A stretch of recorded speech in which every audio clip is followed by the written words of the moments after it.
जैसे एक दिया जल जाए तो वो लाखों दिए को जला सकता है, लेकिन अगर दिया खुद बुझा हो तो किसी दिए को जला सकता है क्या? तो अगर हमारे जीवन में जागृति आ गई, अगर हमारे जीवन में होश जग गया, तो हम कितनी सोई हुई चेतना को जगा सकते हैं, हम कितने भटके हुए को राह पर ला सकते हैं। इसलिए सदगुरु की शिक्षा यही है कि पहले स्वयं को जगाइए, स्वयं को होश में लाइए, स्वयं को मूर्छा से मुक्त करिए। अगर आप स्वयं मूर्छा में रहेंगे तो सोए हुए समाज को जगा नहीं सकते, मूर्छा में पड़े हुए समाज को जगा नहीं सकते। इसलिए सदगुरु कबीर की जय है, लेकिन उनकी जय तो रहेगी, हम कहें चाहे ना कहें। पर जिस दिन सदगुरु कबीर के विचारों को हम जीवन में उतार लेंगे, उस दिन हम सबकी भी जय हो जाएगी।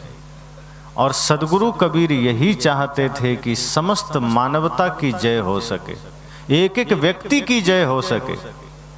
वो सिर्फ अपने सुख की कामना नहीं करते थे। सदगुरु कबीर सिर्फ यह नहीं चाहते थे कि मेरे जीवन में शांति आ जाए, मेरे जीवन में सुख आ जाए। आप सदगुरु कबीर के हृदय की विशालता इस बात से लगाइए कि वे क्या कहते हैं, मैं रोवो इस जगत को मोको रोवे न कोई, कि मैं इस जगत के लिए रोता हूं। सदगुरु कबीर को क्या कमी पड़ गई थी जो रोते थे? क्या वो भोजन के लिए रोते थे, कपड़ा के लिए रोते थे? व्यक्तिगत किसी स्वार्थ के लिए सदगुरु कबीर रो नहीं रहे हैं। तो किस लिए? वे कहते हैं कि ये जगत के लोग पीड़ा में हैं, दुख में हैं, मैं किसी को दुखी नहीं देख सकता। संसार में देखा जाता है कि कोई बच्चे के लिए रोता है, कोई पत्नी के लिए, कोई माता पिता के लिए, कोई पड़ोसी के लिए, कोई मित्र के लिए, कोई धन के लिए। सदगुरु कहते हैं मैं जगत के लिए रोता हूं। ये साधारण बात नहीं है। समस्त सृष्टि के लिए हृदय में इतनी करुणा होना, इतना प्रेम होना, ये छोटी बात नहीं है। वे कहते हैं मैं जगत में किसी भी इंसान को दुखी नहीं देख सकता, मैं इस सृष्टि के समस्त नर और नारी को सुखी देखना चाहता हूं, संपन्न देखना चाहता हूं, स्वस्थ देखना चाहता हूं। और एक भी व्यक्ति अगर दुख में है तो मुझे उसकी पीड़ा होगी, क्योंकि मेरा कोई व्यक्तिगत रूप से अपना नहीं, कोई पराया नहीं।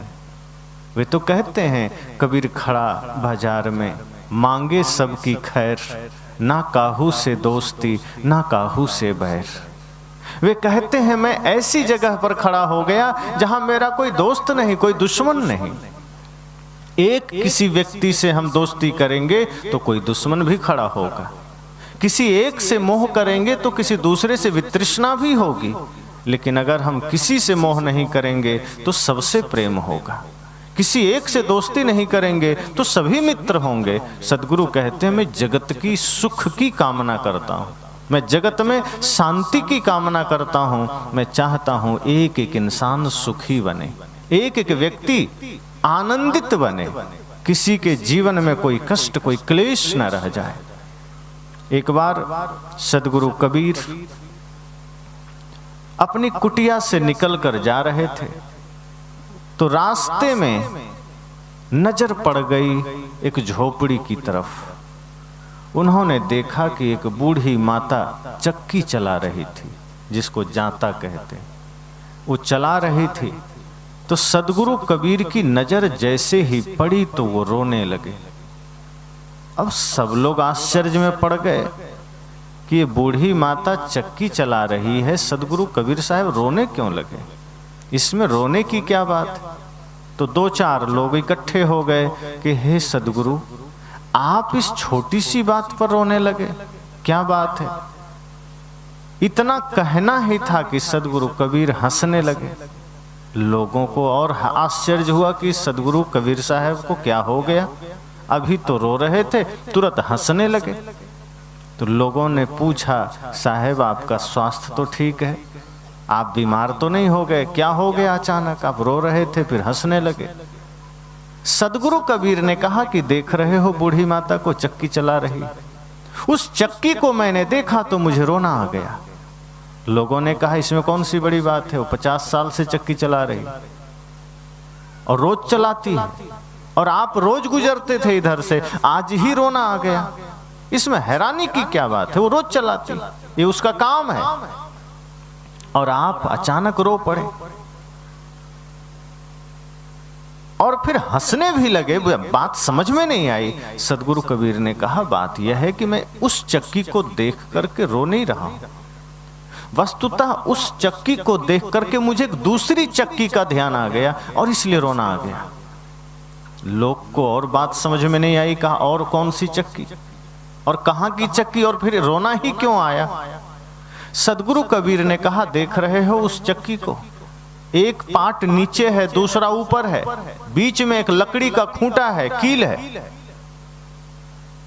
और उस दो पार्ट में जो कुछ भी अनाज उसमें जा रहा है वो पिसते चला जा रहा है। यह प्रक्रिया देखकर मुझे दूसरी चक्की का ध्यान आया, अर्थात इस संसार में भी एक जन्म और एक मृत्यु, दो पार्ट हैं और उसके बीच में जीव पिस रहा है। उस चक्की का मुझे याद आ गया, संसार रूपी चक्की का, और सारे जीव उसी में पिस रहे हैं। मुझे रोना आ गया कि कोई बच नहीं पा रहा है, कोई सुरक्षित निकल नहीं पा रहा है। मैंने गहराई से सोचा, विचार किया कि संसार रूपी चक्की में जो जन्म लिया वो पिसता चला जा रहा है। बंधन में, माया में, प्रपंच में पड़ पड़ करके आदमी पिस रहा है, तमाम दुख पा रहा है। आप किसी आदमी से पूछ दीजिए, भैया क्या हाल चाल है, तो तत्काल तो आप लोग कह देते हैं कि सब चकाचक, बढ़िया, अच्छा, लेकिन 10 मिनट बाद, 5 मिनट के बाद वही आदमी कहता है, अरे क्या कहें अपनी राम कहानी, बड़ा कष्ट है, हमसे ज्यादा दुखी इस धरती पर कोई नहीं। ऐसा लगता है जैसे पूरी धरती का सर्वे आप कर लिए, लेकिन लगता है हमें कि हमारा दुख सबसे बड़ा। तो क्या दुख है, तो पत्नी अनुकूल नहीं है, बेटे अनुकूल नहीं है, भाई अनुकूल नहीं है, माता पिता अनुकूल नहीं, यही दुख है। या पड़ोसी ने जमीन ले लिया है, या किसी ने हमारा धन छीन लिया है, कुछ भी, धन पद प्रतिष्ठा ही हमारा दुख का वजह होता है। कहीं धन दुख का कारण है, कहीं परिवार दुख का कारण है, कहीं प्रतिष्ठा दुख का कारण है। तो इस तरह के दुख हमारे जीवन में है, और ये संसार में सब जगह व्याप्त है। बड़े से बड़े धनपति भी दुखी है, एक गरीब आदमी दुखी है, अमीर आदमी दुखी है, जिसको बेटा नहीं है वो दुखी है कि एक बेटा हो जाए तो सुख मिल जाए, और जिसको 2-4 बेटे हैं वो दुखी है कि ऐसा बेटा भगवान किसी को ना दे। जिसके पास धन है वो भी दुखी है, जो निर्धन है वो भी दुखी है। निर्धन चाहता है कुछ धन मिल जाए तो सुख मिल जाएगा, और धनिक सोचता है कि धन तो मिल गया लेकिन जीवन में अशांति आ गई, नींद की गोली खा लें तो सारा नींद आ जाए। तो धनपति मेडिकल स्टोर का चक्कर लगा रहे हैं कि भैया थोड़ा नींद की गोली दे देना, सुख कहां मिला। सदगुरु कबीर ने कहा कि मैं देख रहा हूं संसार में जहां भी दुख है, पीड़ा है, कष्ट है, सब लोग दुखी हैं। तो इस जन्म और मृत्यु के पाट में संसार पिस रहा है, इसलिए मुझे रोना आ गया, क्योंकि मैं संसार का अहित नहीं चाहता। सदगुरु कबीर कहते हैं कि मैं संसार का हित चाहता हूं, कल्याण चाहता हूं, इसलिए मुझे रोना आया। तो लोगों ने कहा, ये तो फिर गड़बड़ बात है, हम सब इस चक्की में पिस रहे हैं और आप रोए। ये बात समझ में आई, उसके बाद आप हंसने लगे। ये बात समझ में नहीं आई।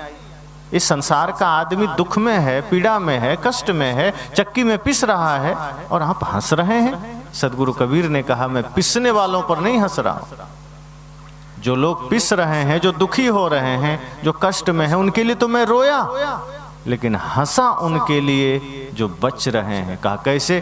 कहा देख रहे हो उस चक्की को, बीच में जो खूंटी है लकड़ी की, कुछ अनाज उस खूंटी के अगल बगल रह जाते हैं, वो पिस नहीं पाते हैं, बच जाते हैं। बाकी सारे अनाज पिस जाते हैं जो खूंटी से दूर चले गए, लेकिन जो बिल्कुल आसपास सटे हुए रह गए वो बच जाते हैं। ऐसे ही संसार रूपी चक्की में जो सदगुरु रूपी कील के निकट खड़ा हो जाता है वो पिसने से बच जाता है। यही याद करके मुझे थोड़ी खुशी हुई, थोड़ी प्रसन्नता हुई कि ऑप्शन तो है, अगर आदमी सदगुरु संत के शरण में चला जाए, गुरु के पास चला जाए, तो संसार में पिसने से बच जाता है, यमराज के डंडे से बच जाता है। और मुझे प्रसन्नता इसीलिए हुई कि आज भी कुछ लोग हैं जो गुरु संत के निकट जाते हैं तो बंधन से बच जाते हैं, वो मृत्यु से बच जाते हैं। तो सदगुरु कबीर ने कहा कि गुरु के निकट जाओगे तो बच जाओगे, और जो भागेगा संसार में वो फंसता चला जाएगा। एक बात और सदगुरु कबीर ने कही कि जो गुरु के निकट आ गया वो मरता नहीं। तो लोगों ने कहा कि ये तो झूठी बात है, मरता तो सब है। सदगुरु ने कहा कि तुम जिस दृष्टि से देख रहे हो मैं उस दृष्टि से नहीं देख रहा। तुम्हारी नजर में जो शरीर से मर गया तुम उसे मृत्यु मान लेते हो, मेरी नजर में जो विचारों से मर गया उसकी मृत्यु होती है। शरीर तो परिवर्तित होता है, वो जन्मता मरता क्या है? तुम्हें नजर आता है जन्म लिया मरा, वो परिवर्तित हुआ है। जैसे कपड़े हम बदलते हैं तो कपड़े पुराने हो गए, हमने बदल दिए। बस इतना ही काम हुआ है कि जीव ने अपना शरीर बदल दिया, हम उसकी मृत्यु मान लेते हैं। पर वस्तुतः मृत्यु तब होती है जब कोई व्यक्ति वैचारिक रूप से गड़बड़ हो जाए, जब कोई व्यक्ति वैचारिक रूप से गलत मार्ग पर चला जाए, किसी की विचारों की हत्या हो जाए, समझना वो मर गया। किसी के जीवन में प्रेम खत्म हो जाए, किसी के जीवन में सत्य खत्म हो जाए, भक्ति खत्म हो जाए, सदगुरु कहते हैं तब वो मर गया। जाघर प्रेम न संचरे ताघर जान मसान। सदगुरु ने कहा जिस घर में, जिस हृदय में प्रेम नहीं है तब समझना वो मुर्दा हो गया, और जब तक प्रेम है तो वो जिंदा है। और अगर प्रेम हमारे जीवन में है तो शरीर मिट भी जाए तो हम सदैव जिंदा रहेंगे। आज आप देखिए जिन जिन महापुरुषों को आप जानते हैं शरीर किसी का भी नहीं, तो क्या हम उन्हें मान ले को मर गए? शरीर से कोई नहीं मरे, ऐसा मानना भी गलत है कि हाँ शरीर सबका है। कई लोग कह देते हैं कि नहीं शरीर से हमारे महापुरुष हैं, ये गलत है। शरीर तो मिटेगा, शरीर खंडित होगा, लेकिन जिनके आदर्श जिंदा हैं, जिनके कर्म जिंदा हैं, जिनके विचार जिंदा हैं, समझना वे जिंदा हैं। आज हम सदगुरु कबीर को याद करते हैं, भगवान बुद्ध को याद करते हैं, महावीर को याद करते हैं, संत रैदास को याद करते हैं, श्री राम को याद करते हैं, श्री कृष्ण को याद करते हैं, मीराबाई को याद करते हैं, गुरु नानक देव को याद करते हैं, स्वतंत्रता सेनानियों में भगत सिंह, चंद्रशेखर आजाद को याद करते हैं, नेताजी सुभाष चंद्र बोस को याद करते हैं, खुदीराम बोस को याद करते हैं, उधम सिंह को याद करते हैं, वीरांगनाओं में लक्ष्मीबाई को याद करते हैं। तो क्या ये सब मर गए? इनके शरीर बस नहीं है, इनके कर्म जिंदा हैं, इनका आदर्श जिंदा है, और अगर जिनका आदर्श जिंदा होता है वो कभी मरता नहीं है। सदगुरु कबीर ने यही बात समझाई कि जो व्यक्ति कर्म महान कर लेता है वो कभी मर नहीं सकता। जो गुरु के निकट आ गया, जिसने ज्ञान जीवन में धारण कर लिया, उसकी कभी मृत्यु नहीं होती, क्योंकि मृत्यु आत्मा को कभी छू भी नहीं सकती। आत्मा की कभी मृत्यु नहीं होती, और आप आत्मा हैं, आप शरीर नहीं हैं। और यह संदेश सिर्फ सदगुरु कबीर का नहीं, यह संदेश वेद का भी है। सदगुरु कबीर ने कहा कि ये आत्मा ही ब्रह्म है। बस अगर आत्मा अपने ब्रह्म तत्व को जागृत कर ले तो समझना कि यही सब कुछ है। हम नहीं जागृत कर पाते हैं तो लगता है हम जन्मते हैं, मरते हैं, लेकिन जिस दिन हम अपने ब्रह्म तत्व को जागृत कर लेते हैं लगता है नहीं, हम कभी जन्म नहीं लेते, हम कभी मरते नहीं। इसलिए तो वेद के ऋषियों ने कहा अहं ब्रह्मास्मि, मैं ब्रह्म हूं। तो कोई बैठा था सामने, कहा फिर हम लोग कौन है? तो वेद के ऋषियों ने क्या कहा? तत्त्वमसि, तुम भी वही हो, वही ब्रह्म तुम भी हो, कोई भिन्नता नहीं। लेकिन जब हम देह भाव में जीते हैं तो संसार में जीते हैं, जब हम आत्म भाव में जीने लगते हैं तो संसार में होते हुए संसार से भिन्न हो जाते हैं। तो सदगुरु कबीर ने उन लोगों से कहा कि जब हम सदगुरु के शरण में जाते हैं तो दुख मुक्ति से मार्ग, दुख मुक्ति का मार्ग मिलता है। जब हम गुरु के निकट में जाते हैं तो संसार में कैसे हम सुरक्षित जी सकें इसका सूत्र मिलता है। और जो व्यक्ति अपने जीवन को सुंदर बना लेता है, मनसा वाचा कर्मणा पवित्र बना लेता है, समाज सेवा, राष्ट्र सेवा में जीवन को लगा देता है, साहब कहते हैं फिर उसकी कभी मृत्यु नहीं होती। ये भाव देखकर मुझे मुस्कुराहट हुई। सदगुरु ने कहा कि यही ख्याल करके मुझे थोड़ी हंसी आ गई। और बात सच है, मैंने कहा ये जगत चक्की ही तो है, ये जगत दुख का घर ही तो है, जहां देखो दुख है, जहां देखो वहीं पीड़ा है। पर सदगुरु कबीर समस्त सृष्टि की पीड़ा को देखकर कहते हैं कि मुझे सबकी चिंता है, मैं चाहता हूं सब मेरी तरह हो जाए। वे नहीं कहते कि मैं गुरु रहूं और कोई शिष्य बन जाए। सच्चे गुरु कभी किसी को शिष्य नहीं, वो चाहते हैं कि वो भी, उसके भीतर भी गुरुत्व जागृत हो सके, उसके भीतर भी वही सत्य जागृत हो सके। सदगुरु तो कहते हैं कि जो मेरे बताए मार्ग पर चल करके अपना कल्याण कर लेगा, मैं तो उसे ही गुरु समझ लूंगा। कहीं कबीर जो अब की बूझे सोई गुरु हम चेला। सदगुरु कबीर कहते हैं कि अगर कोई इस बार इस जीवन के मर्म को समझ लेगा, मैं उसे ही गुरु समझूंगा, मैं चेला बन जाऊंगा। इतनी विनम्रता। सोचो, सदगुरु कबीर ये नहीं चाहते कि बस मेरा कल्याण हो, वे चाहते हैं जगत का कल्याण हो, चाहते हैं सृष्टि का कल्याण हो। एक एक व्यक्ति सुख को प्राप्त करे, एक एक व्यक्ति परम शांति को प्राप्त करे, और उसके लिए अपने भीतर लौटना पड़ेगा। वे कभी नहीं कहते कि तुम मेरी पूजा करो, वे कभी नहीं कहते कि तुम मेरे पीछे चलो, वे कहते हैं मेरे बताए मार्ग का अनुसरण करो, और जैसे मैं निर्मोही हूं तुम भी निर्मोही बन जाओ, जैसे मैं परमानंद में हूं तुम भी परमानंद में जियो। एक घटना याद करिए, जब सदगुरु कबीर भरूच गए थे, सूरत के पास तत्वाजीवा के घर। सदगुरु कबीर के दो प्रमुख शिष्य हुए तत्वाजीवा। जब सदगुरु कबीर वहां गए, तत्वाजीवा ने बड़ी सेवा की सदगुरु कबीर की, और प्रतिदिन सत्संग सुना, सेवा किया। सदगुरु कबीर को अपने श्रद्धा अनुसार प्रतिदिन उसने काफी सेवा की। कुछ दिनों के बाद जब सदगुरु कबीर चलने लगे तो तत्वाजीवा रोने लगे कि हे सदगुरु, आप इतने दिन मेरे पास रहे, मुझे दर्शन दिए, सेवा का अवसर दिए, और आज आप जा रहे हैं, मुझे रोना आ रहा है, मैं कैसे रहूंगा? आप मत जाइए, मुझे मत छोड़िए, आपके बिना हम कैसे सुखी रहेंगे?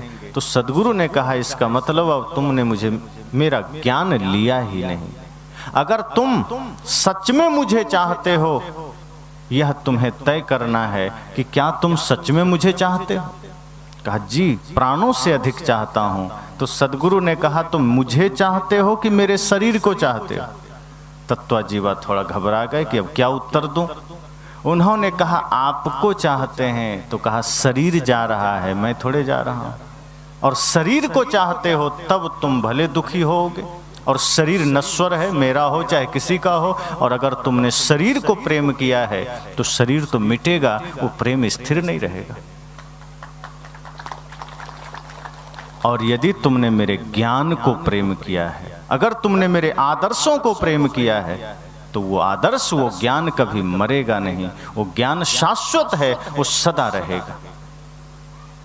तत्वाजीवा से साहब ने कहा कि अगर सच में मेरे संदेशों को, मेरे ज्ञान को तुमने जाना है, समझा है, तो उस ज्ञान की पहली शर्त यही है कि शरीर से विरक्ति हो जाए, इस शरीर में रहते हुए शरीर का त्याग हो जाए। और तुमने तो मेरे ही शरीर में मोह कर लिया है, तो सोचो कि मैं तुम्हें कैसे सही ज्ञान दे पाऊंगा। मैं इतने दिन जो शिक्षा दिया, मैं इतने दिन जो तुम्हें उपदेश दिया, सब व्यर्थ हो गया। तुम मुझसे प्रेम कर बैठे, अर्थात मेरे शरीर से प्रेम कर बैठे, मेरे विचारों से प्रेम करना था, मेरे संदेशों से प्रेम करना था। और अगर सच में तुम मुझे चाहते हो तो साहब ने आगे क्या कहा, जो तू चाहे मुझको छाड़ सकल की आस, मुझे ही ऐसा होए रहो सब सुख तेरे पास। अगर तुम सुख चाहते हो, शांति चाहते हो, तो क्या करना, छाड़ सकल की आस, इस संसार से जो भी आशाएं हैं मन में, उसका त्याग कर देना। किसी से भी कोई आशा अगर है, अगर पिता को पुत्र से कोई उम्मीद है, और पुत्र को पिता से कोई आशा है, पति को पत्नी से, पत्नी को पति से, सास को बहू से, भाई को भाई से, सदगुरु कहते हैं वो सारी आशाओं का त्याग कर देना, वरना कोई सुखी नहीं कर सकता। क्योंकि संसार से जब भी और जितना भी आशा आप करेंगे उस आशा में आपको निराशा मिलेगी, क्योंकि संसार से कभी कोई आशाएं पूरी नहीं होती। क्योंकि आप जो चाहेंगे कोई जरूरी नहीं कि संसार से वही शिक्षा पूरी हो जाए। सदगुरु कहते हैं जो तू चाहे मुझको छाड़ सकल की आस, अगर मुझे चाहते हो तो बाहर की आशा छोड़ देना, बाहर का भरोसा छोड़ देना, किसी और की भरोसा मत करना, और की आशा मत करना, और मुझे ही ऐसा होए रहो। साहब ने क्या कहा, मेरे जैसा बन जाना, मेरी तरह बन जाना। जैसे मैं निर्मोही हूं, जैसे मैं निष्काम हूं, जैसे मैं निर्मानी हूं, तुम भी ऐसे ही निष्काम बन जाओ। कोई कामना नहीं, कोई स्वार्थ नहीं, कोई अपेक्षा नहीं। तब क्या होगा, सब सुख तेरे पास। फिर ये जो सुख है, शांति है, वो सब तुम्हारे पास है। और अगर तुमने अपने भीतर का ज्ञान का दिया नहीं जलाया, अपने भीतर ध्यान का दिया नहीं जलाया, अपने जीवन को भक्ति में नहीं लगाया, और तुम बाहर से किसी की उम्मीद कर रहे हो कि वहां से सुख मिल जाएगा, तो सदगुरु कहते हैं ये संभव नहीं है। अगर तुम अपने जीवन में गंदगी ढो रहे हो, अपने कर्मों को ठीक नहीं कर रहे हो, और तुम भगवान से उम्मीद कर लो कि हमारे जीवन में सुख दे देना, तो कोई भगवान सुख नहीं देगा। जब तक तुम अपने जीवन में सत्य जागृत नहीं कर लेते, भक्ति का धन धारण नहीं कर लेते, तो कोई तुम्हें सुख नहीं दे सकता। और सच तो यह है कि संत गुरुजनों की कृपा भी उसे ही मिलती है जो व्यक्ति खुद तटस्थ होकर के भक्ति मार्ग में चलना चाहता है। आलसी और निकम्मों को गुरु की कृपा भी नहीं मिलती। आप देखिए कि जो आदमी आलसी पड़ा सो रहा है, उस पर कोई कृपा काम नहीं करती। जो वीरता के साथ आगे बढ़ता है उसे ही प्रकृति की कृपा मिलती है, वैसे ही गुरु की कृपा मिलती है, वरना सबको कहाँ मिलती है। बहुत से लोग सोचते हैं नहीं मिलती है, चलते बहुत लोग हैं, पहुंचते थोड़े ही लोग हैं। जो हिम्मत करते हैं, जो अपने जीवन में खुद शक्ति जागृत कर लेते हैं, उसे ही कृपा मिलती है। और आप देखिए कि कभी कभी आप देखे होंगे, कुछ भिखारियों को आप देखे होंगे, भिक्षुक को ट्रेन आदि में या कहीं आपको मंदिरों के पास मिल जाएंगे। वो भिखारी भी जब घर से निकलता है ना, तो अपनी झोली में और कटोरे में कुछ अन्न और पैसा डाल के निकलता है। जानता है कोई देखेगा तो ही देगा, अगर एकदम खाली लेके चले गए कोई नहीं देगा। बिल्कुल, क्योंकि मानसिकता बदलती है। अगर किसी का भिक्षा पात्र खाली है तो आप देना ही नहीं चाहते, आप सोचते हैं कोई नहीं दिया तो हम क्यों दें। और अगर 2-4 रुपया पहले से है तो आपको लगता है 2-4 कोई दिया है, चलो हम भी दे देते हैं, क्या दिक्कत है। तो एक भिक्षुक भी घर से निकलता है तो अपना कुछ न कुछ सामर्थ्य लेके निकलता है, तब दान मिलता है। सदगुरु कहते हैं इसी तरह अगर तुम मुझे चाहते हो, सुख चाहते हो, तो फिर अपने भीतर भी वो सत्य जागृत करो, अपने भीतर भी वो त्याग तपस्या जागृत करो। तुम सोए सोए चाहोगे कृपा मिल जाए, नहीं मिलेगी। तुम सोए सोए चाहोगे शांति मिल जाए, नहीं मिलेगी। शांति सोने से नहीं मिलेगी, शांति मंदिर मस्जिद दौड़ने से नहीं मिलेगी। कोई मंदिर दौड़ रहा है, कोई मस्जिद दौड़ रहा है। सदगुरु कहते हैं वस्तुतः जहां तक मन दौड़ता रहेगा अशांति से दूर होते रहोगे। जब मन लौट आएगा भीतर और सजग होकर के गुरु के बताए मार्ग पर आदमी चलेगा, तब आदमी सुखी होगा, शांतमय जीवन जिएगा। और ये गुरु की कृपा भी बरसेगी, ये संतों की कृपा बरसेगी, माता पिता की कृपा बरसेगी, महापुरुषों की कृपा बरसेगी। वरना अगर हम यह सोच लें कि नहीं गुरुजी कृपा कर देंगे, हम तो सो रहे हैं। एक पिता एक संत के पास गया, उसने कहा गुरुजी थोड़ा सा आशीर्वाद दे दीजिए, कृपा दे दीजिए कि हमारा बेटा मैट्रिक का एग्जाम पास कर जाए। तो संत ने कहा देखो अगर बढ़िया से आशीर्वाद चाहिए तो तुम चले जाओ हनुमान जी के मंदिर और वहाँ 5 किलो लड्डू चढ़ा देना, फिर तुम्हारा बेटा पास हो जाएगा। अब एकदम हिम्मत दे दिया संत ने। अब वो आदमी घर गया, पैसा लिया और चुपके से निकल गया मंदिर की ओर लड्डू लेकर। तो उसके बेटे को अचानक ध्यान आया कि पिताजी मंदिर की ओर जा रहे हैं, जल्दी जाते नहीं हैं, आज क्यों जा रहे हैं। वो भी चुपके से चला गया। तो वहां जाकर के वो देखता है कि वो पिताजी मंदिर में लड्डू चढ़ाए और चढ़ा करके हनुमान जी से प्रार्थना की कि हे बजरंगबली, कृपा करना, हमारे बेटे को फर्स्ट डिवीजन पास कर देना। अब इतना सुना कि लड़का तो खुश हो गया कि वाह, मेरे पिताजी तो मेरे लिए बहुत प्रयास कर रहे हैं, हम झूठे पढ़ने में दिमाग खपा रहे हैं, पिताजी तो इतनी बढ़िया व्यवस्था में लगे हैं कि बिना पढ़े पास हो जाएंगे। जब हनुमान जी से ही बात हो गई है तो हम काहे को पढ़ें। डायरेक्ट हनुमाने जी से चर्चा हो गई, उन्हीं से साठ गांठ हो गया, उन्हीं से समझौता हो गया, लड्डू भी मिल गया, अब मामला फिक्स, अब झंझट खत्म। अभी तक झूठे टेंशन में थे, पढ़ना पड़ रहा था। वो घर गया, चादर तान के सो गया, गाना सुनने लगा, खेलने चला गया। पिता देखते हैं बच्चा बड़ा रिलैक्स है, बड़ा शांत है, पढ़ नहीं रहा। अरे पढ़ क्यों नहीं रहा है? चिंता नहीं है, सब तैयार है, ठीक है। पिता भी ध्यान नहीं दिया, सोचा पढ़ेगा ही, पास होगा। हनुमान जी से भी बात हो गई। परीक्षा में गया, वो सोचता है 5 किलो लड्डू हनुमान जी लिए हैं, फिर भी बैठ के मैं लिखूं तो ये लड्डू का अपमान हो जाएगा, हनुमान जी का अपमान हो जाएगा, हनुमान जी देख लेंगे। वो ऐसे ही सादा कॉपी जमा कर दिया। जब परीक्षा फल आया तो वो फेल हो गया, और उसके सबको तो कुछ ना कुछ नंबर मिला था, उसको लड्डू मिला। तो उसके पिता गए, कहा कैसे मेरा बेटा फेल हो गया? तो पूछा मास्टर ने, कहा तुम्हारा बेटा कुछ लिखा ही नहीं है, सादा कॉपी जमा कर दिया। तब बाप को लगा, क्यों भाई, क्यों ऐसा किया तुमने, कुछ लिखा क्यों नहीं? उसने कहा पिताजी आप 5 किलो लड्डू हनुमान जी को चढ़ाए, उसके बाद भी मैं लिखता, ये तो आपका और हनुमान जी का पूजा का अपमान है, इसलिए मैं लड्डू के वजह से मैं कुछ नहीं लिखा। मास्टर ने कहा आपने हनुमान जी को लड्डू चढ़ाया, बदले में हनुमान जी ने भी लड्डू चढ़ा दिया, अंक गायब हो गया। हिम्मत तो जगा, लेकिन अपनी तैयारी नहीं थी तो हनुमान जी की भी कृपा नहीं मिली। और लोग ऐसा बता देते हैं कि तुम्हें कुछ नहीं करना, तुम्हें कुछ करने की जरूरत नहीं है, मैं बेड़ा पार कर दूंगा, मेरी शरण में आ जाओ, मैं मंत्र दे दूंगा, मैं दीक्षा दे दूंगा, मैं तुम्हें स्वर्ग पहुंचा दूंगा। सदगुरु कबीर कहते नहीं, कोई ऐसा नहीं कर सकता। गुरु केवल मार्ग दिखा सकते हैं, आपको अपनी यात्रा खुद तय करनी होगी। गुरु केवल रास्ता दिखा सकते हैं। गुरु इतना बता सकते हैं सत्य क्या है, असत्य क्या है। गुरु इतना बता सकते हैं जड़ क्या है, चेतन क्या है, बंधन क्या है, मोक्ष क्या है। आपके भीतर के सामर्थ्य को जागृत करने के सूत्र गुरु बता सकते हैं। चलना खुद पड़ेगा। अगर हम चलने को राजी हैं तो ही गुरु की कृपा बरसेगी। अगर हम सोए हैं कि चलो काम बन जाएगा, तो काम नहीं बनेगा। अगर हम दुनियादारी में, प्रपंच में फंसे हैं कि मुक्ति मिल जाएगी, नहीं मिलेगी। मुक्ति के लिए मन को निर्मल करना पड़ेगा। और एक बात और ध्यान रखना, सारी समस्याओं का जड़ हमारा मन है। किसी से झगड़े का भी कारण मन है, आपके जीवन के दुख का कारण मन है, आपके जीवन के समस्त उपद्रवों का कारण मन है। सदगुरु कहते हैं उस मन को साधना और अपने भीतर ध्यान की शक्ति जगाना, अपने भीतर सत्य की शक्ति जगाना, भक्ति की शक्ति जगाना। जब भक्ति की शक्ति जगेगी तब आप वास्तव में धर्म के मार्ग पर चलने लगेंगे और सुख भी मिलेगा।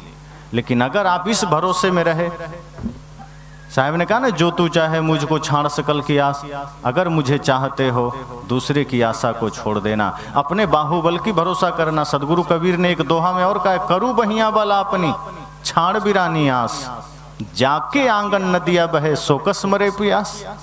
कहा अगर सुख चाहते हो, अगर शांति चाहते हो तो दूसरे के भरोसे मत चलना। अगर अपना सामर्थ्य है तो कदम बढ़ाना, तो शायद कोई सहयोग कर दे। भिखारी को कोई ब्याज पर पैसा देता है क्या? वो बैंक से लेने चला जाए नहीं देगा, आप भी नहीं देंगे। जिसके पास पैसा है उसे ही पैसा मिलता है, जो धनी है उसे ही कर्ज मिलता है। एकदम गरीब आदमी को कोई कर्ज देने को भी राजी नहीं, क्योंकि जानता ये लौटा नहीं पाएगा। सदगुरु कहते हैं अगर आपके पास कुछ सामर्थ्य है, कुछ चेतना जगी है, तो ही गुरु की भी कृपा मिलेगी। और यदि कान में करुआ तेल देके सो रहे हो कि मेरा काम बन जाएगा, तो कुछ नहीं बनेगा, फिर किसी की कृपा नहीं मिलेगी। इसलिए करू बहिया बल अपनी, अपने बाहुबल का भरोसा करना, दूसरे की आशा छोड़ देना। दूसरे की आशा सदैव निराशा लाती है। कोई विद्यार्थी पढ़ रहा है, मैंने भी उदाहरण दिया, अगर वो सोचे कि चलो दूसरे से नकल कर लेंगे, पास हो जाएंगे, कब तक करेगा? अगर कोई आदमी अपनी शक्ति का भरोसा ना करे, सोचे दूसरे के वजह से हम भी किसी से लड़ लेंगे और दूसरा आदमी समय पर नहीं पहुंचा, तब क्या होगा? जैसे याद करिए, सुग्रीव जो है राम जी के भरोसे लड़ने गया था ना बाली से। अब पहले बार में राम जी पहचान नहीं पाए तो सुग्रीव का मुंह कान तोड़ दिया बाली।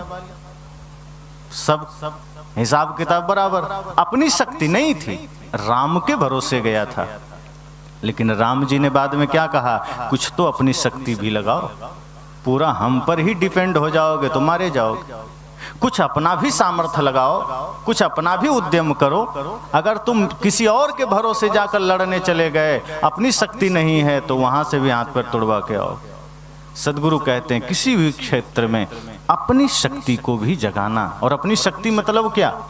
मनुष्यता की शक्ति, इंसानियत की शक्ति, ध्यान की शक्ति, कि हम इंसान हैं, हम जानवर नहीं हैं, कि हमारा कर्म, हमारा व्यवहार जानवरों की तरह हो जाए, कि किसी ने कुछ कहा और झुंझला उठे, किसी ने कुछ कहा और झूठ बोल दिए, किसी की आलोचना कर दिए, किसी की निंदा कर दिए, किसी की शिकायत कर दिए, कि बेटे पर गुस्सा हो गए, कभी पति से गुस्सा कर लिए, पत्नी से झगड़ लिए, कभी भाई से झगड़ा कर लिए। कहा सारे धर्म तुम्हारे व्यर्थ हो जाएंगे, सारी पूजा व्यर्थ हो जाएगी अगर तुम आदमी की तरह नहीं जी पा रहे हो।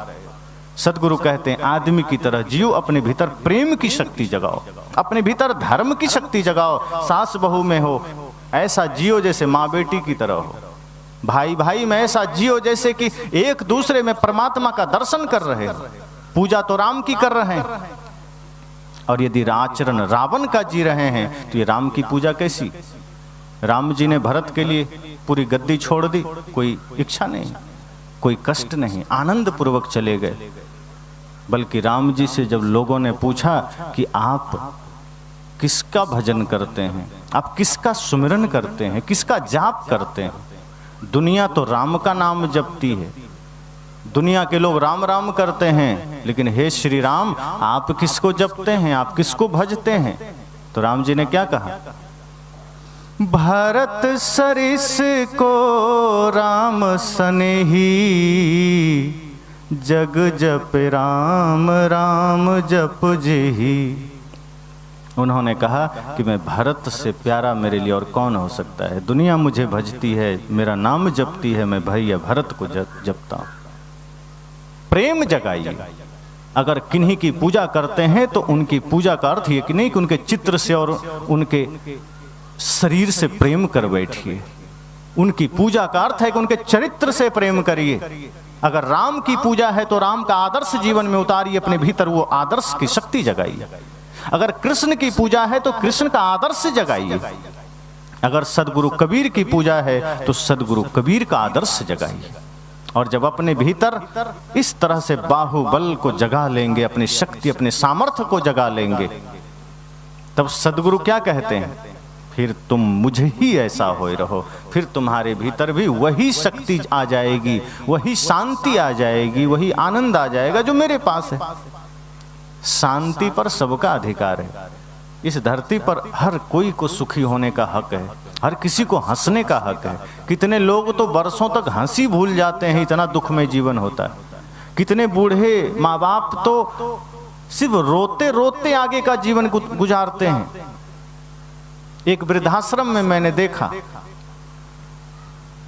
2-3 बुजुर्ग बात कर रहे थे और उनके आंखों में आंसू थे। एक ने कहा कि बड़ा सपना देखा था कि बेटे बहू हमारी सेवा करेंगे, हमने उन्हें पढ़ाया लिखाया, लेकिन एक चूक हो गई, हमने उसे संस्कार नहीं दिया। पढ़ाई तो बढ़िया दे दिया, अच्छे पोस्ट पर चले गए, लेकिन जब संस्कार नहीं दिया तो वही बच्चे वही बहू आज हमें घर से निकाल दी। अरमान था कि बुढ़ापा सुख में गुजरेगी, बच्चे पानी देंगे, भोजन देंगे, बहू पैर दबा देगी, कपड़े धो देगी, पर ये सब तो दूर, दुत्कार करके उन लोगों ने बाहर कर दिया, कोई पूछने तक नहीं आता। बुढ़ापे में जब अंग लाचार हो गए, शरीर नाकाम हो गए, हमें वृद्धाश्रम में जीवन गुजारना पड़ रहा है और आंखों में आंसू हैं। सोचिए ये किसी के साथ भी हो सकता है, आप भी अनुभव कर रहे होंगे कि जैसे ही शक्ति शरीर की घटने लगती है, बेटे और बहू का व्यवहार बदलने लगता है। सद्गुरु कहते हैं क्या यही जीवन चाहते हैं? अपने भीतर के सामर्थ्य को जगाइए, अपने भीतर की शक्ति को जगाइए, भक्ति में लगिए। जब भक्ति में लगेंगे तो गुरु की कृपा मिलेगी। पाप के मार्ग पर चलते हुए नहीं मिलेगी। पाप का मतलब इतना ही नहीं होता कि कोई किसी की हत्या कर दिया। अगर हमारे मन में छल है, कपट है, झूठ है, आक्रोश है, खिन्नता है, ईर्ष्या है, द्वेष है, किसी को देखकर जलन है, सद्गुरु कहते हैं ये भी पाप ही है, ये भी अपराध है। अगर किसी के लिए हमारे मन में किसी भी प्रकार का द्वेष का भाव है, ईर्ष्या का, ये भी पाप ही है। ये भी ना हो, इतना निर्मल आपका मन हो जाए कि जब आंखें खुले जगत को देखो तो इस भाव से देखो कि पूरा जगत सुंदर है, कहीं कोई कमी नहीं, और आंखें बंद करो तो अपनी कमियों को देखो, अपने दोषों को देखो, अपनी बुराइयों को देखो। जब इस तरह से करेंगे तब साहब क्या कहते हैं, फिर छाड़ बिरानी आस, दूसरे की आशा छोड़ोगे तो इस तरह से आपके जीवन में शक्ति और शांति पैदा होगी। और यदि दूसरे के भरोसे चलते रहे, दूसरे से उम्मीद करते रहे कि हम पाप किए भगवान पाप मिटा दें, हमने पाप किया मंत्र से पाप मिट जाए, साहब कहते हैं तब नहीं होगा। अगर हम आलसी बने बैठे हैं तो गुरु की कृपा नहीं मिलेगी, तो गुरु की शक्ति नहीं मिलेगी। फिर यही घर हमारा नरक बन जाता है। फिर भाई भाई में झगड़े होंगे, पिता पुत्र में झगड़े होंगे, पड़ोसी पड़ोसी में झगड़े होंगे, और सत्संग चलता रहेगा, नाम जप चलता रहेगा, मंदिर जाते रहेंगे, पर झगड़े मिटेंगे नहीं। झगड़े कब मिटेंगे, शांति कब आएगी? जब गुरु के बताए हुए मार्ग पर चलेंगे। तो गुरु कबीर क्या कहते हैं कि जो तू चाहे मुझको तो छाड़ सकल की आस। अगर मुझे चाहते हो तो सबकी आशा छोड़ देना, किसी की आशा मत करना, किसी से अपेक्षा मत कर लेना, वरना मेरा चाहना भी व्यर्थ हो जाएगा। गुरु से माला ले लिए, दीक्षा ले ली और गुरु के बताए मार्ग पर नहीं चले तो क्या अर्थ, क्या मतलब? फिर तो दुख से कोई बचा नहीं सकता, पीड़ा से कोई बचा नहीं सकता। दुख से बचने का मार्ग है कि गुरु के बताए मार्ग पर चलिए, गुरु के दिखाए हुए मार्ग का अनुसरण करिए। तो साहब ने दूसरे दोहे में कहा करूँ बहिया वाला अपनी, पहले में उन्होंने कहा जो तू चाहे मुझको, अगर मुझे चाहते हो तो सबकी आशा छोड़ना, और दूसरे में कहते हैं करूँ बहिया वाला अपनी, छाड़ बिरानी आस। अगर दूसरे से आशा करोगे कभी पूरा नहीं होगा, क्योंकि जाके आंगन नदिया बहे सो कस मरे प्यास। एक बात और समझ लीजिए, जीवन में जो भी दुख है, जो भी सुख है, वो आपके वजह से है, किसी दूसरे के वजह से नहीं। अगर आपको लगता है कि किसी दूसरे के वजह से हम सुखी हैं, तो दूसरा आदमी मालिक हुआ, वो जब चाहे आपको दुखी कर दे।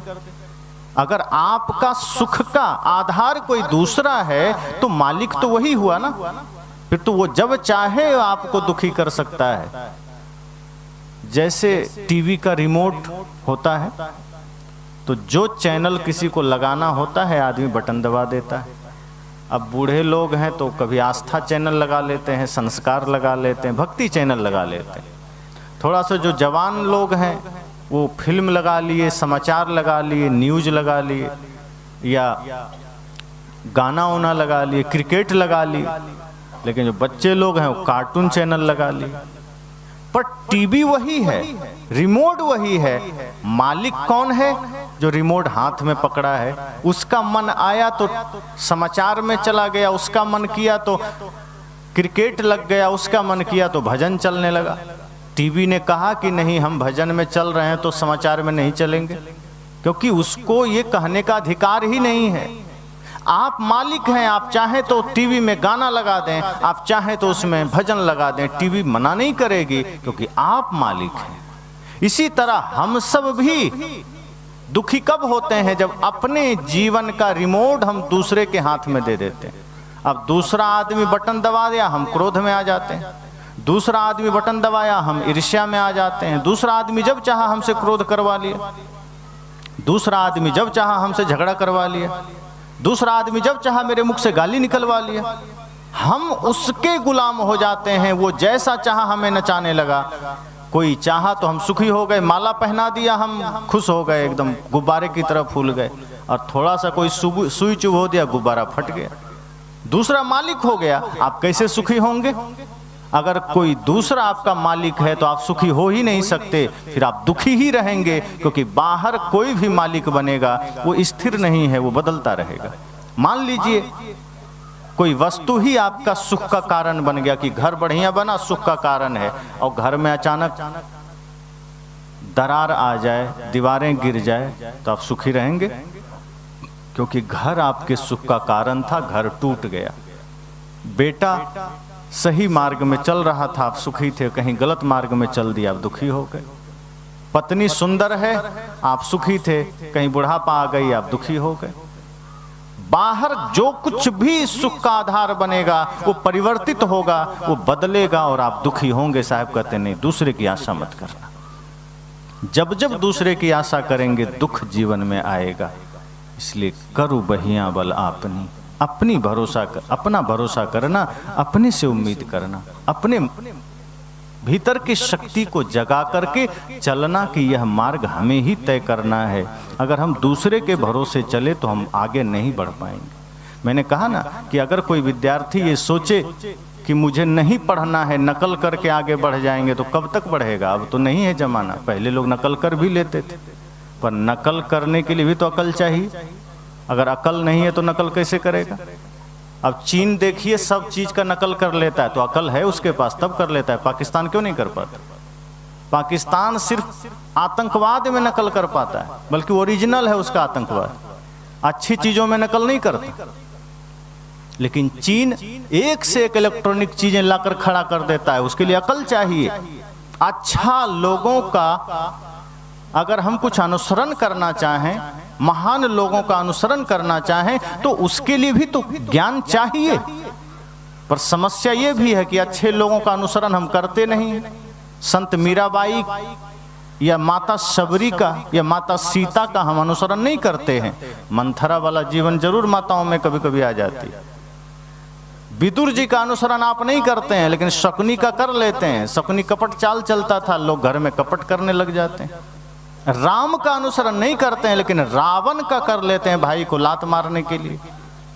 तो सच्चे लोगों का अनुसरण भी हम नहीं कर पाते अकल ना होने के वजह से। इसलिए साहब कहते हैं थोड़ा अपनी शक्ति जगाओ, अपना अकल लगाओ, जीवन में शांति आएगी। दूसरे के भरोसे कब तक चलते रहेंगे? दूसरे के भरोसे कोई यात्राएं पूरी नहीं होती। आप सोए रहें और सोचे गुरुजी काम कर देंगे। आजकल बहुत से लोग हैं जो कहते हैं अरे मंदिर बना लिया है, पुजारी रख दिया है, गुरुजी को बोल देंगे पूजा मेरे लिए कर देंगे, मेरा पाप कट जाएगा। समझना वो आदमी भयंकर नरक में जाने वाला है, कोई पाप नहीं कटेगा।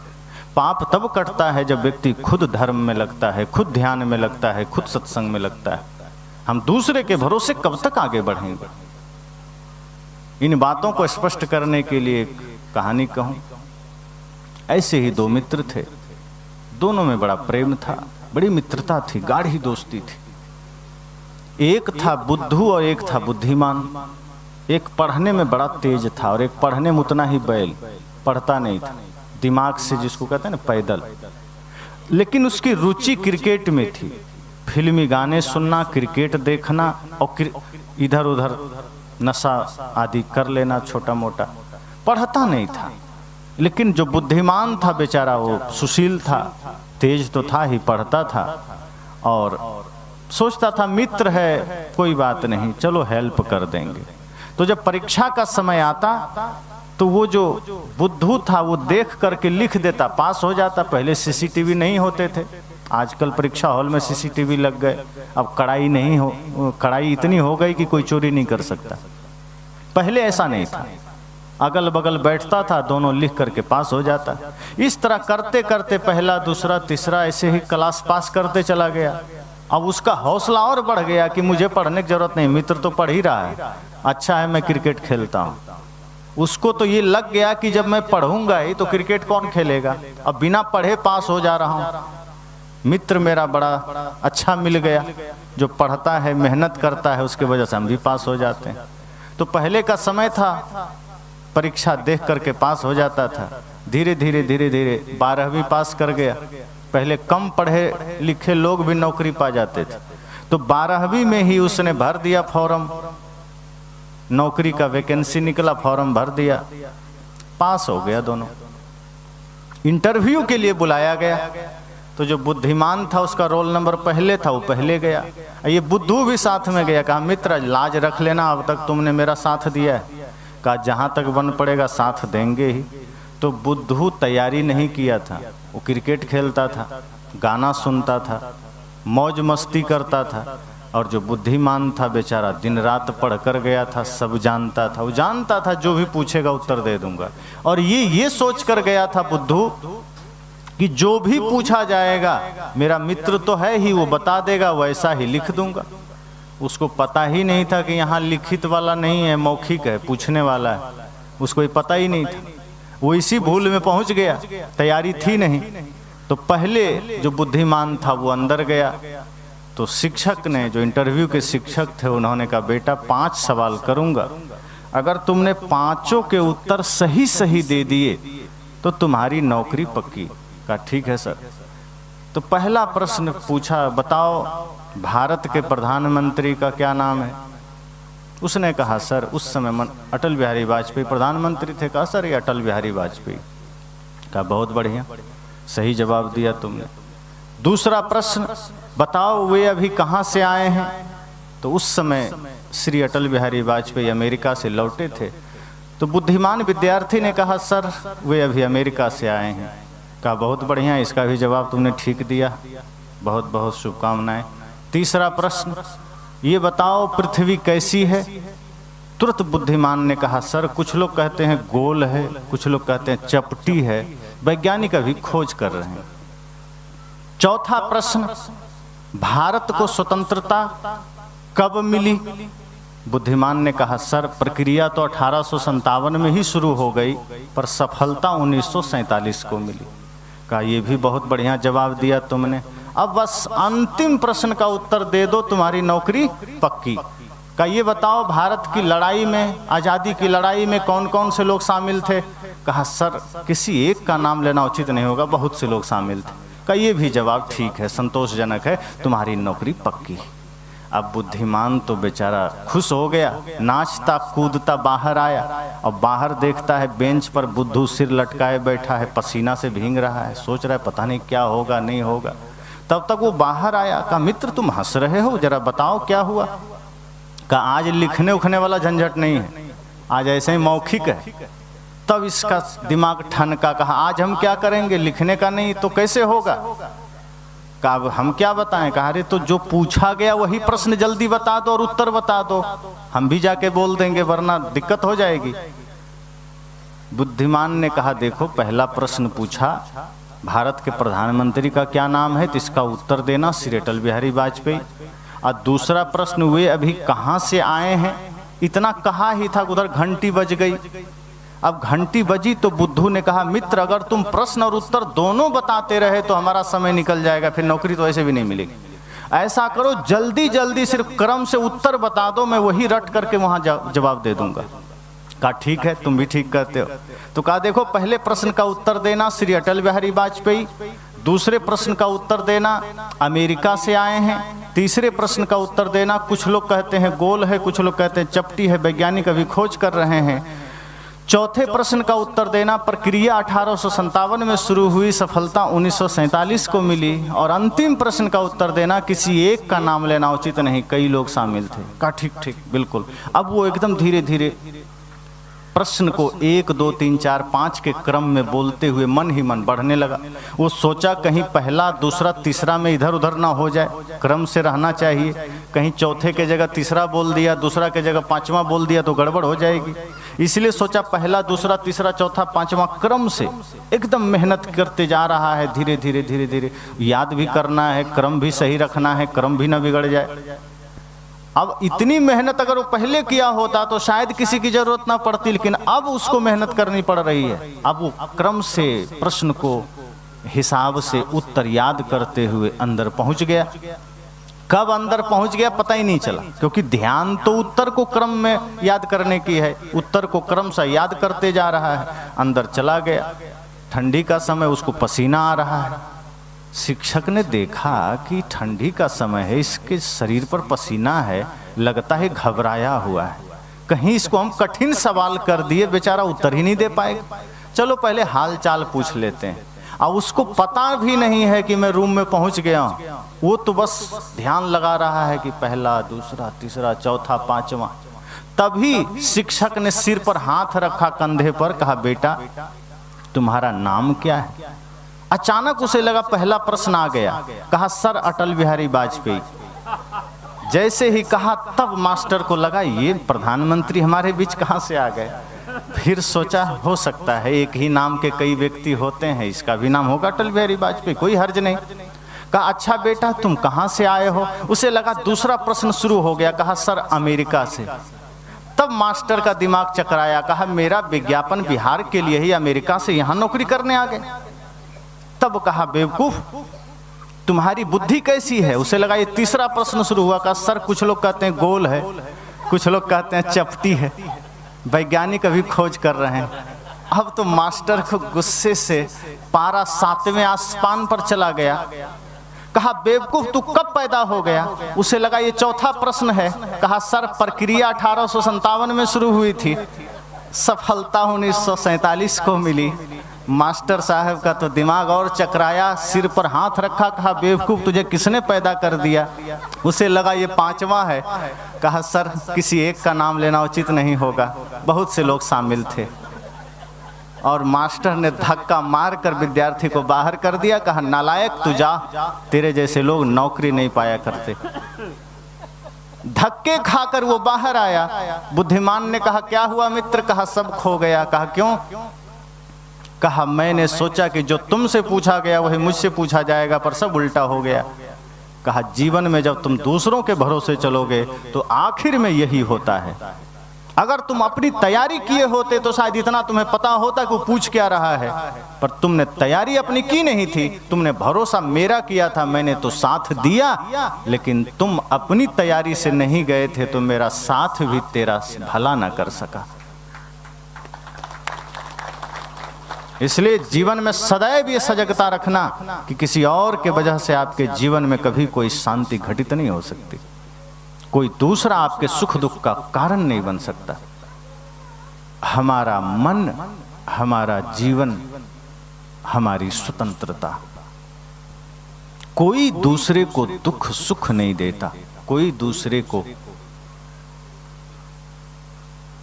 आनंद भी नहीं दे सकता, मुक्ति भी नहीं दे सकता। इसलिए सदगुरु कहते हैं करु बहिया बल अपनी, अपने बाहुबल का भरोसा करना। अगर दूसरे के भरोसे चलोगे जीवन में सदैव चोट खाओगे। गुरु की कृपा भी तब मिलेगी जब आप सही मार्ग पर चलने के लिए संकल्पित होंगे। सोए रहे, आलसी में जीते रहे, आलस में जीते रहे, एक दूसरे से नफरत घृणा में जीते रहे और सोचोगे कि गुरु जी कृपा कर दें, तो गुरु जी कृपा नहीं करते, फिर गुरु की कृपा नहीं मिलती। आपको समझना है कि इस मन को साधना है हमें। ये मन है वजह समस्त समस्याओं का, मन है आपके जीवन के दुख का कारण। किसी से कोई आदमी झगड़ा करता है तो क्या डायरेक्ट करता है? जैसे रास्ते में कोई मिला अचानक और अपरिचित है, तो क्या अपरिचित से कभी आपने झगड़ा किया है? या तो तत्काल कोई बात हो जाए, उधर से कुछ हो जाए तो झगड़ा होता है। जिसको आप बिल्कुल भी नहीं जानते और कोई जा रहा है और अचानक झगड़ा करेंगे क्या? हाँ, कोई पागल होगा कर लेगा, पर अगर आप थोड़ा भी सजग हैं तो आप झगड़ा उसी से करते हैं जिसको आप जानते हैं, अर्थात जिससे कुछ न कुछ लेन देन हुआ है, कुछ न कुछ बातचीत हुई है, कुछ न कुछ बात हुई है, तब आप झगड़ा करते हैं। मतलब वो झगड़ा पहले मन में पैदा होता है। आप किसी को गाली देते हैं, वो गाली पहले मन में जन्म लेती है, फिर वो कर्म में आती है। सदगुरु कहते हैं मन आपके जीवन के दुखों का कारण है और आप मन को साधते नहीं हैं, आप मन को निर्मल नहीं करते। और मन निर्मल होगा ध्यान से। आप तन धोने चले जाते हैं, शरीर को धोते हैं कि शरीर को डुबकी लगवा देंगे कहीं पवित्र नदी में तो पाप मिट जाएगा। सदगुरु कहते हैं शरीर दोषी नहीं है, मन दोषी है, और मन को इस ज्ञान गंगा में एक बार डुबकी लगा के तो देखो। आपके समस्त समस्याओं का दोष मन का है। एक बार मन को भी नहला कर तो देखो।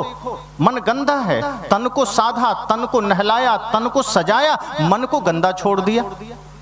आप घर से बाहर निकलते हैं, कपड़े को ठीक कर लिया, बाल ठीक कर लिया, चप्पल ठीक कर लिया, शरीर में भी इत्र लगा लिया, और मन को गंदा लेकर चले गए, मन जैसा का तैसा लेकर चले गए। सदगुरु कहते हैं घर से बाहर निकलो, अगर कपड़े गंदे रह जाएं कोई ज्यादा दिक्कत की बात नहीं है, चप्पल टूटे रह जाएं कोई हर्ज की बात नहीं है, लेकिन अगर घर से बाहर निकलते समय आपका मन गंदा रह गया तो बाहर जहां भी जाओगे विवाद करके आओगे, जहां भी जाओगे लड़ाई करके आओगे।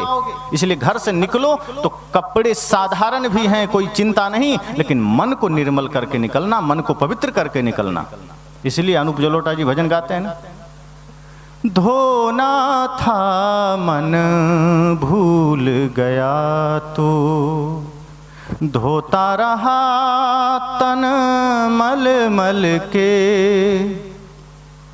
घर का ईश्वर भूल गया तू तीरथ करता चल चल के, धोना था मन भूल गया तू।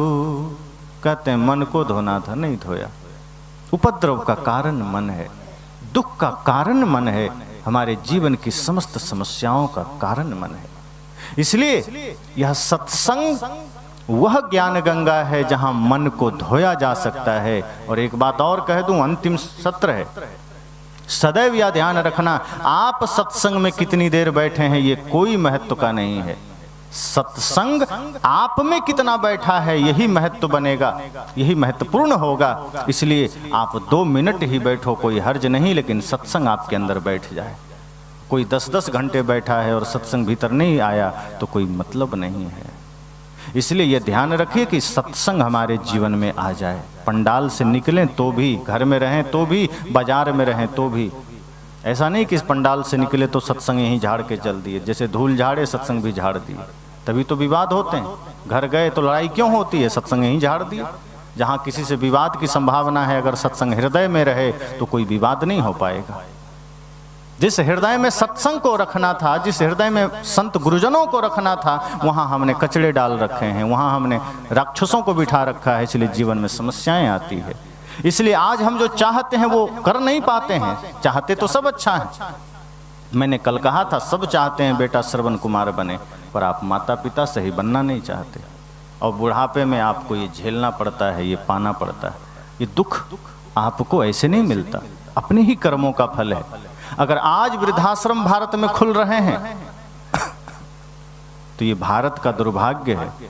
अब जो लोग सेवा करते हैं वो तो बेचारे करेंगे, वृद्धाश्रम खोलेंगे, लेकिन उनको खोलना क्यों पड़ रहा है? सोचो, जिस देश में जगत पिता महादेव को माना गया, जिस देश में माता दुर्गा को जगत जननी समझा गया, इस देश में अगर अपने ही माँ बाप को हम वृद्धाश्रम भेज रहे हैं तो सोचो महादेव का अपमान है कि नहीं? सोचो जगत जननी माता दुर्गा का अपमान है कि नहीं? अगर आपने अपने ही माँ को रुलाया है, अपने ही माँ को कष्ट दिया है, तो जगत जननी को आपने क्या समझा? कुछ नहीं। अभी सरस्वती पूजा बीता, मैंने देखा लोगों को कि जब मूर्ति बिठाया तो सामने हाथ जोड़कर तमेव माता च पिता तमेव बंधुश्च सखा कहा, लेकिन जब विसर्जन का समय आया तो वही लोग डीजे लगा करके, शराब पी करके, अश्लील गाने बजाते हुए, डांस करते हुए ले जा करके विसर्जन कर दिया। अपने माँ के सामने वो अश्लील गाने आप बजा नहीं सकते जो आपने माता सरस्वती के सामने बजाए। क्या यही सरस्वती माँ के प्रति श्रद्धा है, समर्पण है? तो जिस देश में हमने माँ के नाम पर पूजाएं की है, माँ के नाम पर हमने मंदिर बनाए हैं, उसी देश में आज माताएं छली जा रही हैं, आज नारियों के साथ गलत हो रहा है। आज इसी समाज में हम एक तरफ राम की पूजा कर रहे हैं, जो राम दूसरे स्त्री की छाया से भी दूर रहते थे, आज इसी देश में नारियां निकलती है तो असुरक्षित महसूस करती है। किससे? कोई पाकिस्तानी से नहीं, कोई चाइनीज लोग नहीं आते, इसी समाज के, इसी गांव घर के लोगों से माताएं डरती है, बहनें डरती है। और ये दुर्भाग्य हमारे देश का है कि पूजा राम की हो रही है, चरित्र रावण का जिया जा रहा है। ये दुर्भाग्य हमारे देश का है। कि पूजा बजरंगबली का चल रहा है, जीवन कुंभकर्ण का जी रहे हैं।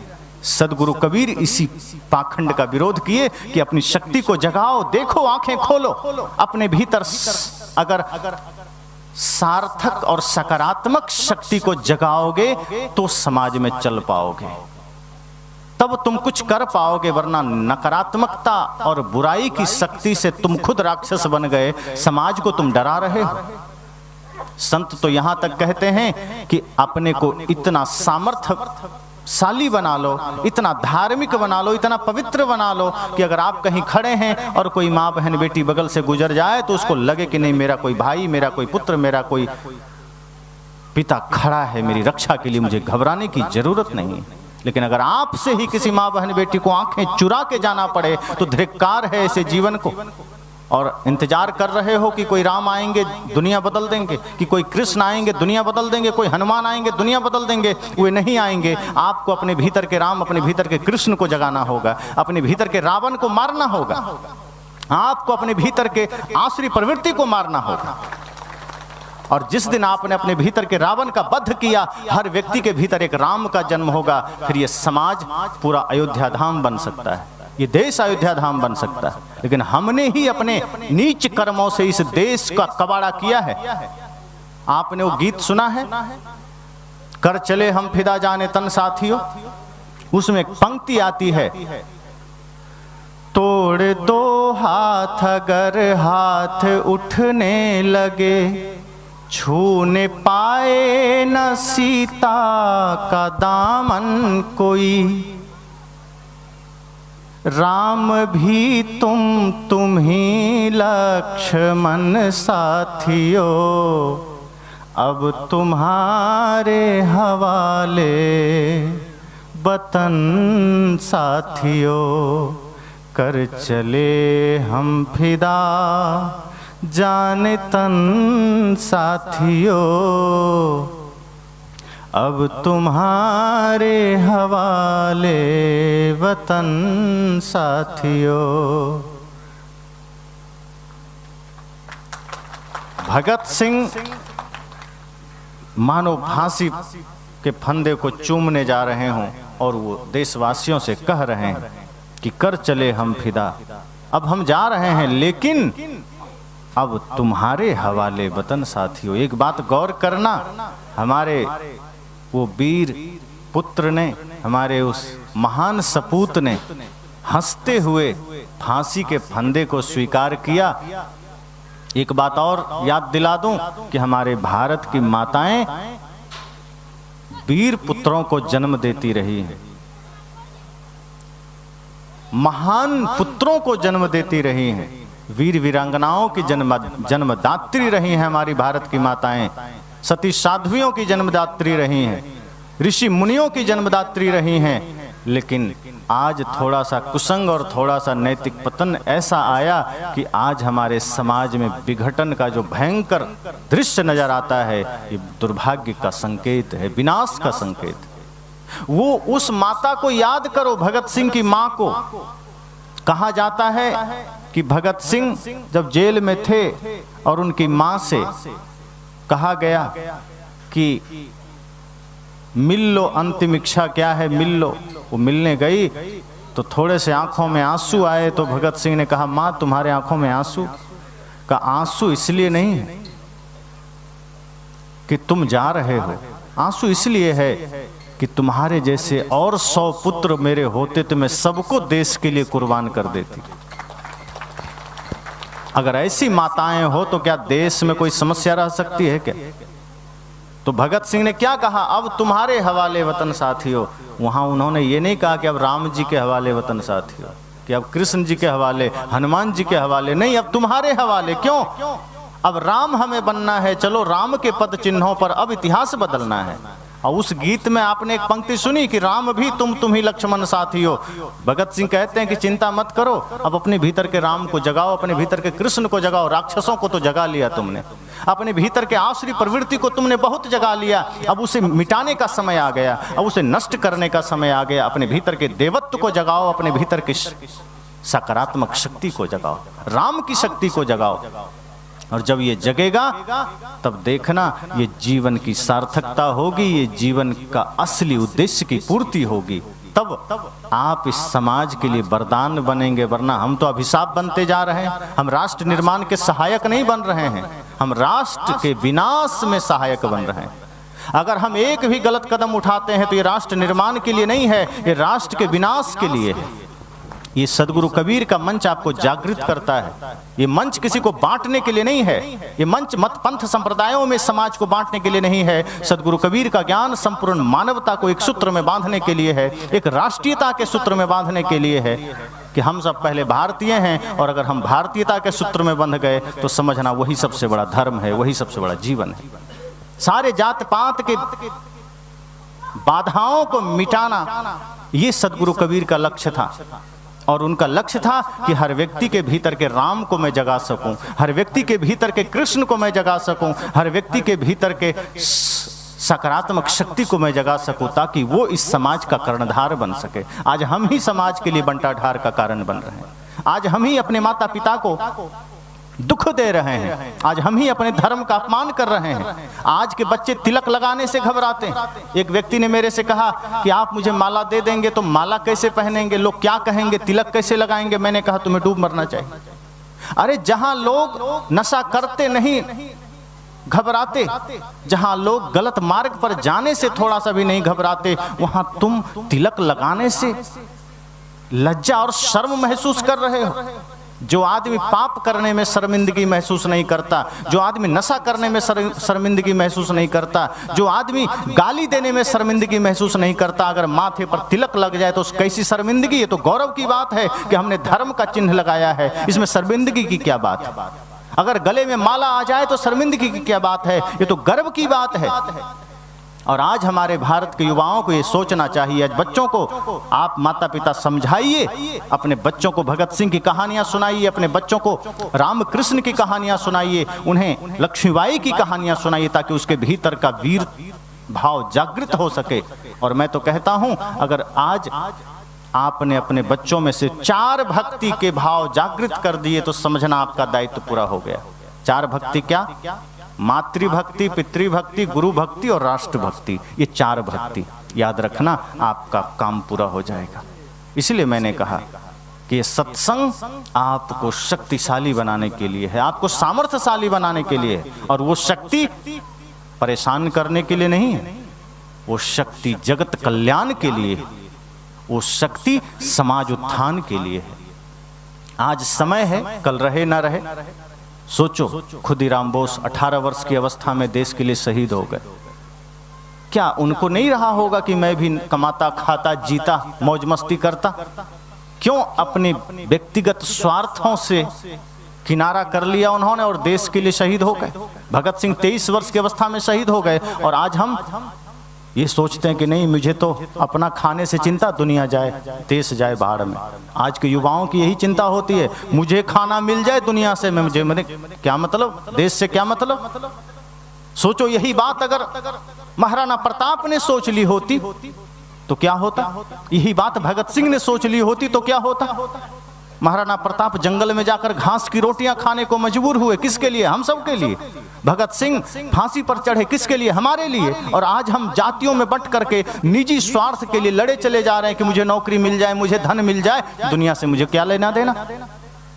सदगुरु कहते नहीं, सजग होइए, श्रम करिए, लेकिन यह भाव रखिए कि देश मेरा है, देश के लिए जीना है, समाज के लिए जीना है, समाज उत्थान के लिए जीना है। पाप के मार्ग पर नहीं जाना, स्वार्थ के मार्ग पर नहीं जाना। ये भारत की संस्कृति आपको स्वार्थी नहीं बनाता, आपको परमार्थी बनाता है। और आज हम परमार्थी नहीं हैं, हम स्वार्थी हुए हैं। अपने निज हित के लिए हम अपने भाई का गला भी काटने को राजी हो जाते हैं, अपने स्वार्थ के लिए हम किसी के भी खून बहाने को राजी हो जाते हैं। ये देश तो ऐसा है जहां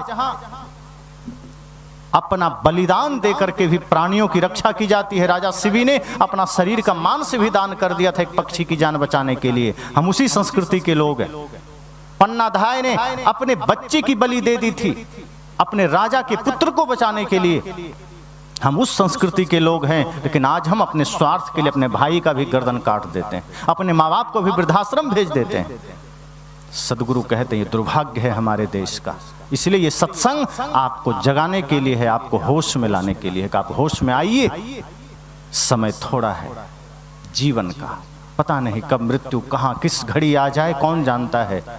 जब कोई अतिथि घर में आते हैं तो हम सजग होते हैं कि पता नहीं कब कोई अतिथि आ जाए, घर सही होना चाहिए, बिस्तर सही होना चाहिए।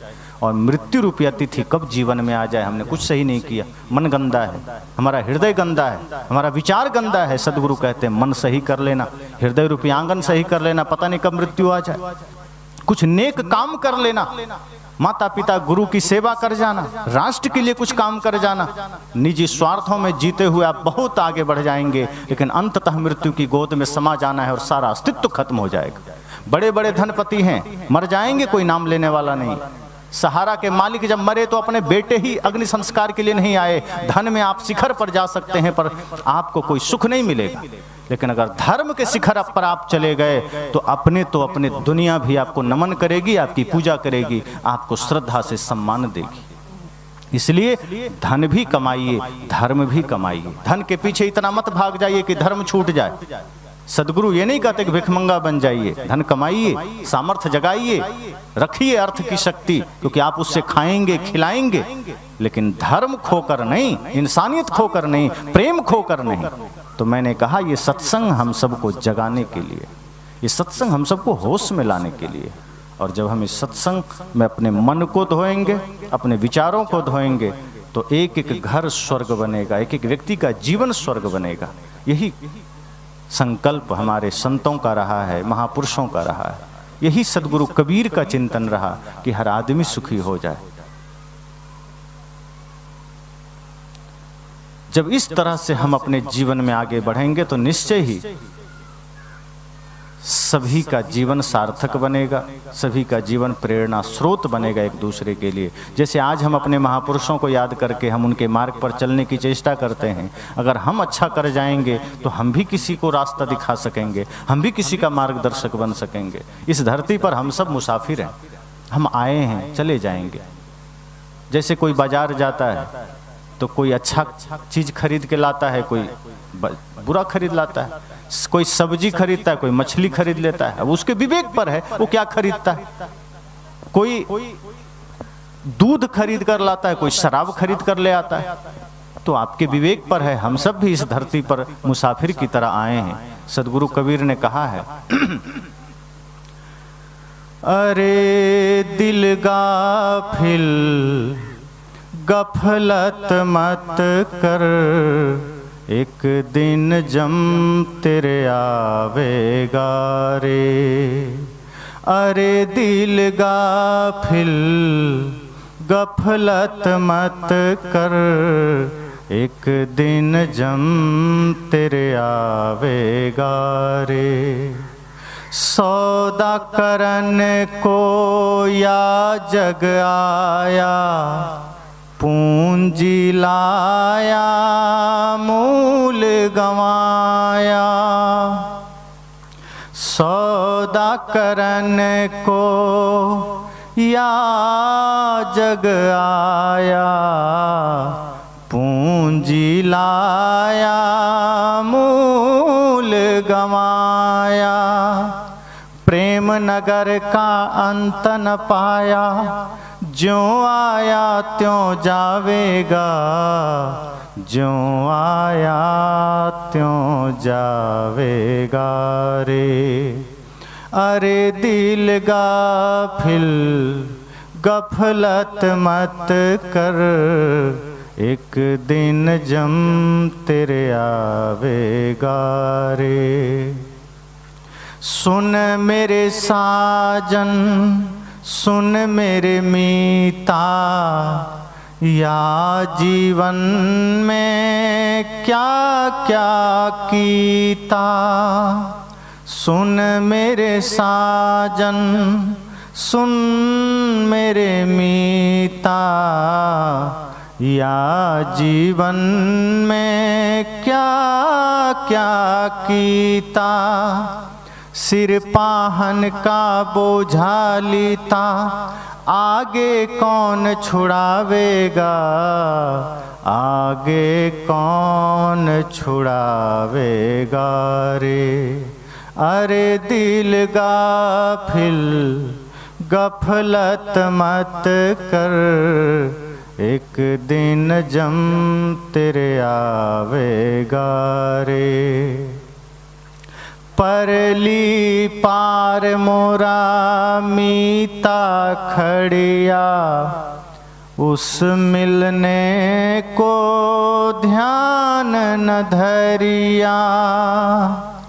परली पार मोरा मीता खड़िया, उस मिलने को ध्यान न धरिया।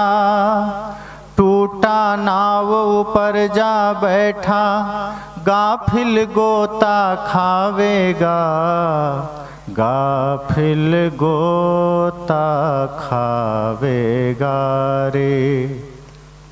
अरे दिल गाफिल गफलत मत कर, एक दिन जम तेरे आवेगा रे। कहत कबीर तुम्हें समुझाई, अंत काल तेरो कौन सहाई। कहत कबीर तुम्हें समुझाई, अंत काल तेरो कौन सहाई। चला अकेला संग न कोई, किया आपना पावेगा, किया आपना पावेगा रे। अरे दिल गाफिल गफलत मत कर, एक दिन जम तेरे आवेगा रे। एक दिन जम तेरे आवेगा रे। तो सद्गुरु कबीर ने कहा कि इस धरती पर हम सब मुसाफिर हैं, सत्य का सौदा करने आए हैं, प्रेम का सौदा करने आए हैं। गफलत में गंदगी उठाकर मत चले जाना, पाप ढोकर मत चले जाना, वरना क्या होगा। कहत कबीर तुम्हें समझाई, अंत काल तेरो कौन सहाई। अंत में कोई सहायक न होगा और जम का मुगदर सिर पर पड़ेगा, जम का चोट सिर पर पड़ेगा और ना जाने कितने जन्मों तक फिर हमें अन्यत्र भटकना पड़ेगा। फिर पता नहीं मनुष्य शरीर कब मिले ना मिले। बड़े भाग्य मानुष तन पावा, तुलसीदास जी ने कहा भी, सुर दुर्लभ सदग्रंथ हैं गावा। लेकिन ध्यान रखना, ये मनुष्य जन्म सौभाग्य से मिला है, लेकिन चोरी करने के लिए नहीं मिला, छल करने के लिए नहीं मिला, कपट करने के लिए नहीं मिला। अगर कोई चोरी कर रहा है तो हम नहीं कह सकते कि सौभाग्य से मनुष्य जीवन पाया है, फिर वो दुर्भाग्य से पाया है। सौभाग्य तो तब होगा जब यह जीवन आपका प्रेम के मार्ग पर होगा, जब यह जीवन आपका सत्य के मार्ग पर होगा, भक्ति के मार्ग पर होगा। तो बहुत बहुत शुभकामनाएं। बड़ी ध्यान से आपने मेरी बातों को सुना। सुनना महत्वपूर्ण नहीं है, उसको जीवन में चुनना महत्वपूर्ण है, उस पर चलना महत्वपूर्ण है। आप कितना खाते हैं इससे ज्यादा महत्वपूर्ण है आप कितना पचाते हैं। आप कितना सुनते हैं उससे ज्यादा महत्वपूर्ण है आप उस पर कितना चलते हैं। एक घड़ी का भी सत्संग हो, अगर उससे हमारा जीवन बदल सके तो समझना वो सत्संग आपके लिए सार्थक हुआ।